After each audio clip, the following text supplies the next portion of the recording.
Hello दोस्तों, स्वागत है आपका उज्जवल क्लासेस यूट्यूब चैनल में। मैं प्रेमलता आप लोगों का स्वागत करती हूं।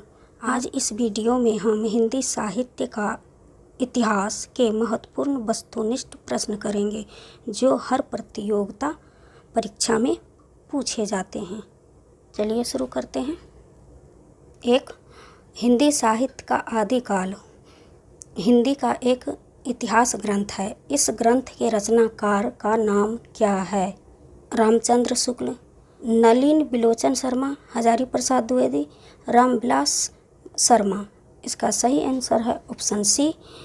हिंदी साहित्य का आदिकाल जो है हजारी प्रसाद द्विवेदी जी की ग्रंथ है।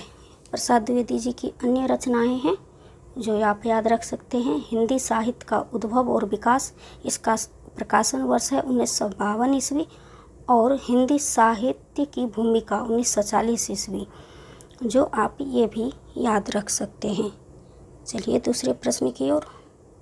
क्वेश्चन नंबर 2, राजस्थानी भाषा और इतिहास पुस्तक के लेखक हैं मुनि जीन विजय, मोतीलाल मेनारिया, टीकम सिंह तोमर, पंडित गौरी सिंह, हीरानंद ओझा।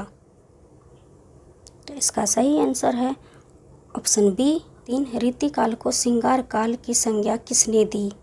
आचार्य रामचंद्र शुक्ल, डॉक्टर नगेंद्र, विश्वनाथ प्रसाद, मिश्र बंधु। इसका सही आंसर है ऑप्शन सी। रीतिकाल को श्रृंगार काल की संज्ञा विश्वनाथ प्रसाद ने दिया है। मिश्र बंधु ने दिया है अलंकृत काल। रीतिकाल को अलंकृत काल कहा है मिश्र बंधु जी ने, याद रख सकते हैं। नंबर 4, रामचंद्र शुक्ल का हिंदी साहित्य का इतिहास मूलतः किस कृति की भूमिका के रूप में लिखा गया था? हिंदी गोविंद रत्नमाला, हिंदी शब्द सागर, हिंदी विश्वकोश, धर्मशास्त्र का इतिहास। इसका सही आंसर है ऑप्शन बी, हिंदी शब्द सागर। रामचंद्र शुक्ल का हिंदी साहित्य का इतिहास मूलतः हिंदी शब्द सागर की भूमिका के रूप में लिखा गया था, जिसका प्रकाशन 1929 ईस्वी में हुआ। हिंदी गोविंद रत्नमाला श्याम सुंदर दास ने कहा है। हिंदी विश्वकोश धीरेन्द्र वर्मा। रामचंद्र शुक्ल ने रीतिकाल का समय माना है 1600 से 1800 ईस्वी, 1700 से 1900 ईस्वी, 1500 से 1750 ईस्वी, 1600 ईस्वी से 1850 ईस्वी। तो इसका सही आंसर है ऑप्शन बी, 1700 से लेकर के 1900 ईस्वी तक आचार्य रामचंद्र शुक्ल जी ने रीतिकाल का समय काल माना है 1700 से लेकर 1900 ईस्वी तक। चलिए दूसरे प्रश्न की ओर। क्वेश्चन नंबर 6, निम्नलिखित में से किसने हिंदी साहित्य का इतिहास नहीं लिखा? हमसे नहीं पूछा गया है। Doctor Ram Kumar Verma, doctor Hazari Prasad Dwivedi, doctor Nagendra, doctor Lakshmi सागर वार्ष्णेय। नंबर 6 का सही आंसर है डॉक्टर नगेंद्र। चलिए दूसरे प्रश्न की ओर। क्वेश्चन नंबर 7, किस इतिहास लेखक ने अपने इतिहास ग्रंथ में 500 कवियों का विवरण दिया है? Mishra Bandhu, Shiv Singh Sengar, Acharya Ramchandra Shukla, sir George Grierson. Option A, Mishra Bandhu ji ने 500 कवियों का विवरण अपने इतिहास ग्रंथ में दिया है।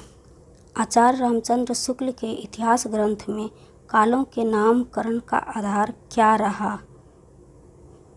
नामों का आधार क्या रहा? पूर्व परंपरा, युग प्रवृत्ति या प्रमुख ग्रंथ, या इनमें से कोई नहीं? युग प्रवृत्ति ऑप्शन बी इसका सही आंसर है। आचार्य रामचंद्र शुक्ल के इतिहास ग्रंथ में कालों के नामकरण का आधार युग प्रवृत्ति रहा है। आचार्य शुक्ल ने अपना इतिहास ग्रंथ हिंदी साहित्य का इतिहास विद्यावादी पद्धति पर लिखा, जिसका प्रकाशन 1929 ईस्वी में हुआ। इसका सही आंसर है ऑप्शन बी। चलिए दूसरे प्रश्न की ओर। क्वेश्चन नंबर 9, इतिहास लेखन की सबसे विकसित पद्धति है। इतिहास लेखन की सबसे विकसित पद्धति है विध्यवादी वर्णानुक्रम पद्धति, काल अनुक्रम पद्धति, समाजशास्त्रीय पद्धति। इसका सही आंसर है ऑप्शन ए, विध्यवादी पद्धति। इतिहास लेखन की सबसे विकसित पद्धति विध्यवादी मानी जाती है। आचार्य रामचंद्र शुक्ल ने इतिहास लेखन की विध्यवादी पद्धति का अनुसरण कर अपना इतिहास ग्रंथ लिखा। तो इसका सही आंसर है ऑप्शन ए। देख सकते हैं, इतिहास लेखन की सबसे विकसित पद्धति है विध्यवादी पद्धति मानी जाती है। रामचंद्र शुक्ल ने अपना इतिहास लेखन विध्यवादी पद्धति का अनुसरण कर अपना इतिहास लिखा। प्रश्न नंबर 10, इनमें से किस विद्वान ने आदि काल को सिद्ध सामंत काल कहा था? रामकुमार वर्मा, महावीर प्रसाद द्विवेदी, राहुल संस्कृत्यायन या मिश्र बंधु।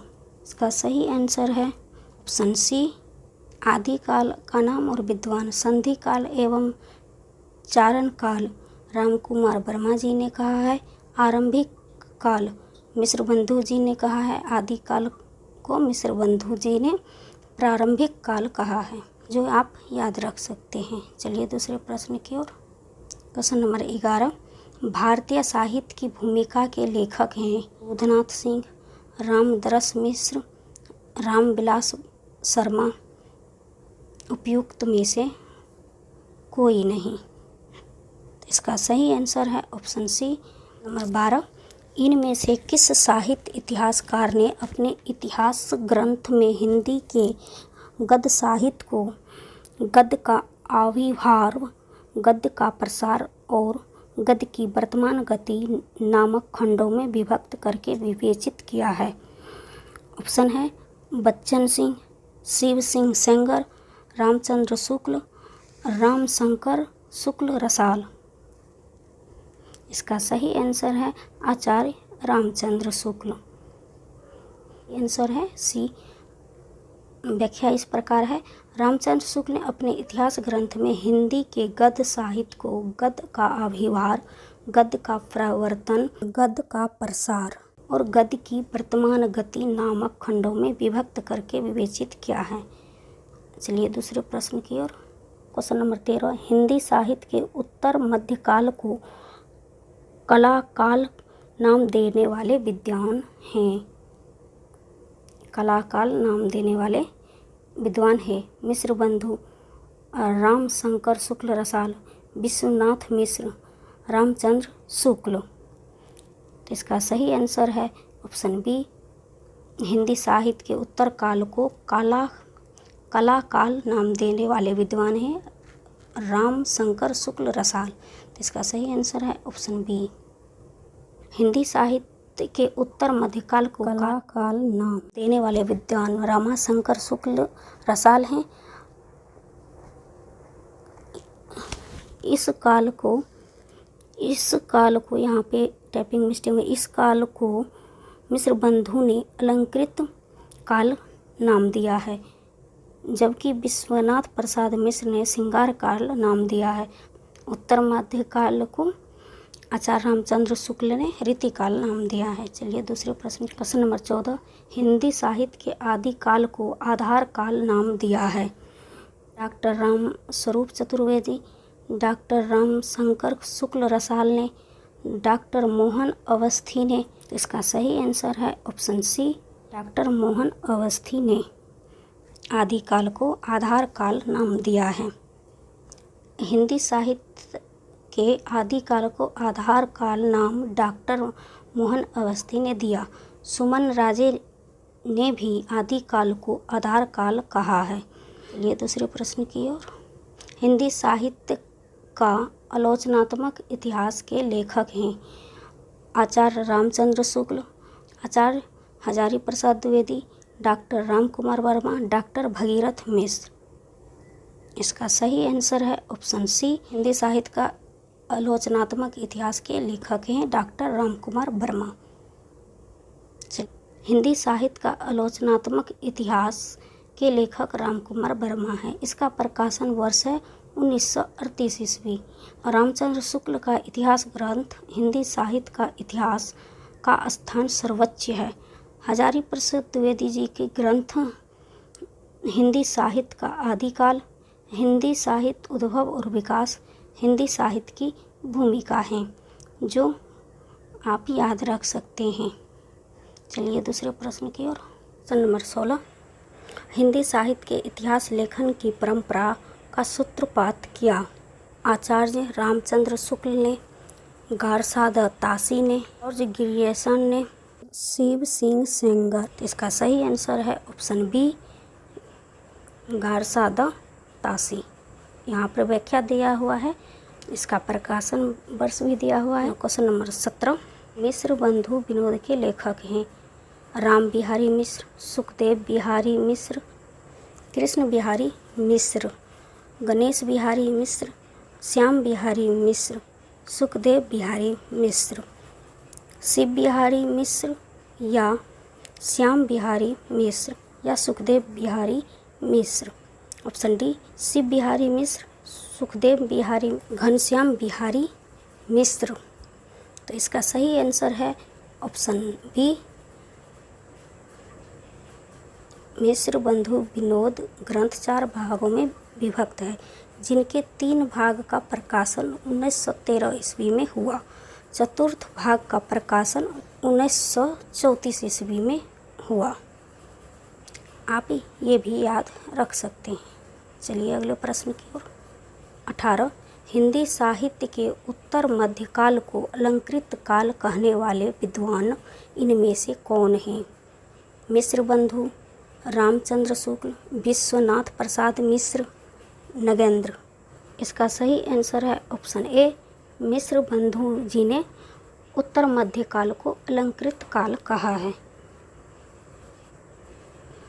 जो आप लिख करके रख सकते हैं। व्याख्या है, हिंदी साहित्य के उत्तर मध्यकाल को अलंकृत काल कहने वाले विद्वान मिश्र बंधु हैं। आचार्य रामचंद्र शुक्ल ने उत्तर मध्यकाल को रीति काल कहा, जबकि विश्वनाथ प्रसाद जी ने श्रृंगार काल कहा। इसमें से कोई भी एग्जाम में पूछ लेते हैं। चलिए दूसरे प्रश्न की ओर। 19, हिंदी साहित्य का आरंभ 693 ईस्वी से मानने वाले इतिहासकार इनमें से कौन हैं? रामचंद्र शुक्ल, हजारी प्रसाद द्विवेदी, रामकुमार वर्मा, डॉक्टर नगेंद्र। इसका सही आंसर है ऑप्शन सी, इसका सही आंसर है रामकुमार वर्मा। हिंदी साहित्य का आरंभ 693 ईस्वी मानने वाला इतिहासकार रामकुमार वर्मा है। रामकुमार वर्मा जी ने हिंदी साहित्य की अवधि 693 से लेकर 1693 तक मानते हैं। आलोचक के नाम के साथ आपको ये याद रखना होगा, क्योंकि अलग अलग विद्वान ने अलग अलग अवधि दी है। नंबर 20, डॉक्टर रामकुमार वर्मा ने हिंदी इतिहास के आदि काल को किस नाम या किन नामों से संबोधित किया? कौन सी काल को? आदि काल, जिसे प्रारंभिक काल भी कहा जाता है। तो ऑप्शन है प्रारंभिक काल, संधि काल, आदि काल, वीर काल, सिद्ध सामंत काल। डी है संधि काल एवं चारण काल। तो इसका सही आंसर है रामकुमार वर्मा जी ने आदि काल को संधि काल एवं चारण काल से संबोधित किया है। चलिए दूसरे प्रश्न की ओर। 21, हिंदी साहित्य का उत्तर मध्यकाल को रीति काल किस विद्वान ने कहा है? रामचंद्र शुक्ल जी ने, मिश्र बंधुओं ने, पंडित विश्वनाथ प्रसाद मिश्र ने, शिव सिंह सेंगर ने। इसका सही आंसर है ऑप्शन ए, आचार्य रामचंद्र शुक्ल जी ने उत्तर मध्यकाल को रीति काल कहा है। तो इसका सही आंसर है ऑप्शन ए। यहाँ पर विद्वानों के नाम दिए हैं और रीति काल को अन्य नाम देने वाले। रामाशंकर शुक्ल रसाल ने कला काल कहा है, डॉक्टर विश्वनाथ प्रसाद ने श्रृंगार काल कहा है, मिश्र बंधु ने इसे अलंकृत कहा है। उत्तर मध्य काल को अलंकृत काल कहा है। नंबर 23, आचार्य रामचंद्र शुक्ल द्वारा रचित हिंदी साहित्य का इतिहास सर्वप्रथम किस नाम से प्रकाशित हुआ? हिंदी साहित्य की भूमिका, हिंदी साहित्य का विकास, हिंदी साहित्य का इतिहास, हिंदी साहित्य की आलोचना। सही आंसर है हिंदी साहित्य का विकास। आचार्य रामचंद्र शुक्ल साहित्य इतिहास मूलतः नागरी प्रचारणी सभा द्वारा प्रकाशित हिंदी शब्द सागर की भूमिका के रूप में हिंदी साहित्य का विकास प्रकाशन वर्ष है 1929 ईस्वी में प्रकाशित हुआ। इस ग्रंथ में आचार्य शुक्ल जी ने हिंदी साहित्य के 900 वर्षों के कालखंड को इतिहास के 4 सुस्पष्ट खंडों में विभक्त किया। चलिए दूसरे प्रश्न की ओर। क्वेश्चन नंबर 24, आचार्य शुक्ल की ऐतिहासिक दृष्टि हिंदी कविता संबंधी ज्ञान को संकलित करती है, युग की परिस्थितियों को प्रमुखता प्रदान करती है, परंपरा का महत्व प्रतिष्ठित करती है। अर्थ इसका सही आंसर है ऑप्शन बी। शुक्ल की ऐतिहासिक दृष्टि युग की परिस्थितियों को प्रमुखता प्रदान करती है। ऑप्शन बी इसका सही आंसर है। हिंदी साहित्य का इतिहास का प्रकाशन वर्ष है 1929 ईस्वी। ये भी याद रख सकते हैं। 25, ऐतिहासिक कालक्रम के अनुसार निम्नलिखित में से कौन सा नामकरण गलत है? हमसे गलत पूछा गया है, इस बात का ध्यान रखेंगे। रीतिकाल, मध्यकाल, आदिकाल, संक्रांति काल। तो इसका सही आंसर है रीतिकाल। ऐतिहासिक कालक्रम के अनुसार दिए गए नामों में से रीतिकाल गलत है। आदिकाल, मध्यकाल या पूर्व मध्यकाल, उत्तर मध्यकाल तथा संक्रांति काल नाम ऐतिहासिक कालक्रम की दृष्टि से सही हैं। निम्न में से क्या हिंदी साहित्य इतिहास लेखन का आधार स्रोत नहीं हो सकता है? क्योंकि आंतरिक एवं बाह्य परिस्थितियों का प्रकाश डालने वाली सामग्री या रचनाओं का मौखिक विवरण, साहित्यकारों की प्रकाशित या अप्रकाशित रचनाएं, शिलालेख। ऑप्शन ए भी सही है। विभिन्न युगों की आंतरिक एवं बाह्य परिस्थितियों पर प्रकाश डालने वाली सामग्री, ये ऑप्शन सही है क्योंकि हमसे गलत पूछा गया है। तो इसका सही आंसर है ऑप्शन बी। यहाँ पर व्याख्या दिया गया है, गाँव का मौखिक उल्लेख हिंदी साहित्य इतिहास लेखन का आधार स्रोत नहीं हो सकता। विभिन्न गुणों की आंतरिक और बाह्य परिस्थितियों पर प्रकाश डालने वाली सामग्री, शिलालेख, साहित्यकारों की प्रकाशित और प्रकाशित रचनाएं, ताम्रपत्र, भोजपत्र, सिक्के, पुरातत्व संबंधी सामग्री इतिहास लेखन के आधार हो सकते हैं। ये भी हम याद रख सकते हैं। चलिए दूसरे प्रश्न की और प्रश्न नंबर 27, निम्नलिखित में से कौन सी पुस्तक हजारी प्रसाद द्विवेदी की नहीं है?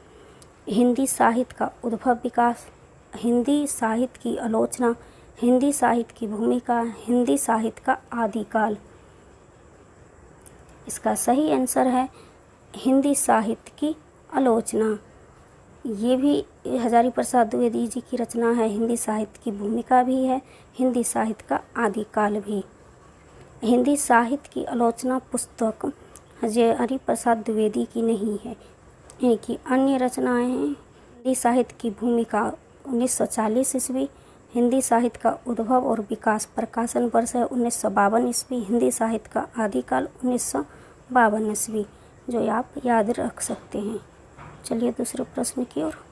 हिंदी के प्रारंभिक काल को आदिकाल नाम देने वाले विद्वान हैं मिश्र बंधु, रामकुमार वर्मा, महावीर प्रसाद द्विवेदी, हजारी प्रसाद द्विवेदी। इसका सही आंसर है ऑप्शन डी, हजारी प्रसाद द्विवेदी। प्रश्न नंबर 29, ज्ञान राशि के संचित कोश का नाम साहित्य है। साहित्य के संदर्भ में यह कथन किस विद्वान का कथन है? डॉक्टर हजारी प्रसाद द्विवेदी, पंडित महावीर प्रसाद द्विवेदी, डॉक्टर रामचंद्र शुक्ल, डॉक्टर नगेंद्र। चलिए दूसरे प्रश्न की ओर। महावीर प्रसाद द्विवेदी ने ज्ञान राशि के संचित कोश को साहित्य कहा है। इन्हीं के नाम पर हिंदी साहित्य के काल विशेष का नाम द्विवेदी युग पड़ा। हिंदी साहित्य 20वीं शताब्दी के रचयिता हैं निर्मला जैन, नंद दुलारे वाजपेयी, नामवर सिंह, बच्चन सिंह। इसका सही आंसर है हिंदी साहित्य 20वीं सदी के रचयिता हैं नंद दुलारे वाजपेयी। ऑप्शन बी इसका सही आंसर है। व्याख्या इस प्रकार है। हिंदी साहित्य 20वीं शताब्दी के रचनाकार हैं नंद दुलारे वाजपेयी।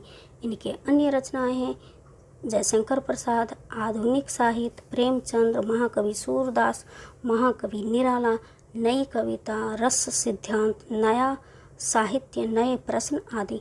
निर्मला जैन हिंदी साहित्य की प्रमुख महिला आलोचक हैं। इन्होंने हिंदी आलोचना की 20वीं सदी, रस सिद्धांत और सौंदर्य शास्त्र, कविता के प्रति प्रशंसा आदि आलोचनात्मक कृतियां लिखी हैं।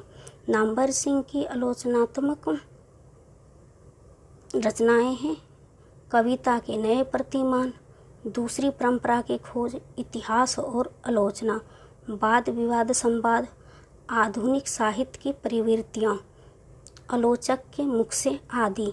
ये सब नामवर सिंह की है, तो आप ये भी याद रख सकते हैं। कविता कुमुदी के संग्रहकर्ता हैं श्याम सुंदर दास, हजारी प्रसाद द्विवेदी, नगेंद्र, राम नरेश त्रिपाठी। इसका सही आंसर है कविता कुमुदी के संग्रहकर्ता है राम नरेश त्रिपाठी जी। कविता कुमुदी में 15,000 से अधिक लोकगीतों का संग्रह है। हमसे यहाँ से भी एक प्रश्न बन सकता है।